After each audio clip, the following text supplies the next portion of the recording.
hindi nasara yung bake shop ni Emma. Akala ko ba nireklamo mo sa City Hall? Hindi ko rin alam kung ano nangyari. Nakalusot na naman yung babaeng yun. Tapos, naimbitahan pa siya doon sa Baking Fair Manila. Meron na naman siyang publicity. Sisikat yung bake shop niya. Baka kasiraan pa ako doon. Adjang, can you not panic? Hindi naman problema yun eh. Ang kailangan lang, makapwesto ka rin doon. Hindi ka pwedeng wala doon kasi sikat yung fair na yun, no? Eh paano? Hindi nga ako imbitado. Wala ka doon sa listahan. Ako pa ba? Huwag ako. Pera lang ang katapat niyan. Alam mo naman, lahat nagagawa basta may pera.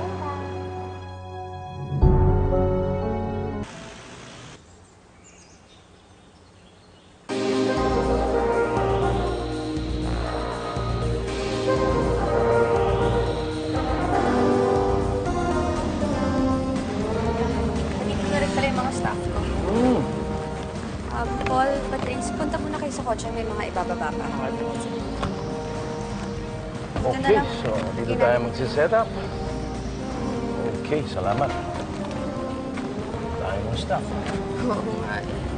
Hindi na simulan na rin nila yung setup.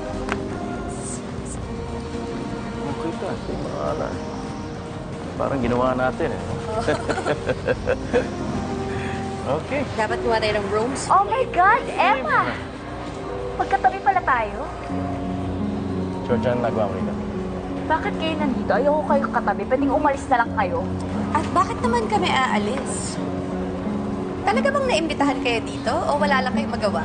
Tingnan mo na, Georgia, ano ba ang proof ninyo na dito kayo? Excuse me lang. Ito ang proof. Meron kaming event ID. Talaga? At sino naman ang binayaran mo para makapasok kayo dito? Bilib din ako sa inggit nyo, no? From QC to Pasay, sinusundan niyo pa rin ako. Pwede ba umalis na lang kayo dahil ayoko malagyan ng EP sa mga cheesecake ko dahil sa mga cupcakes. Hindi ako aalis dito, Georgia.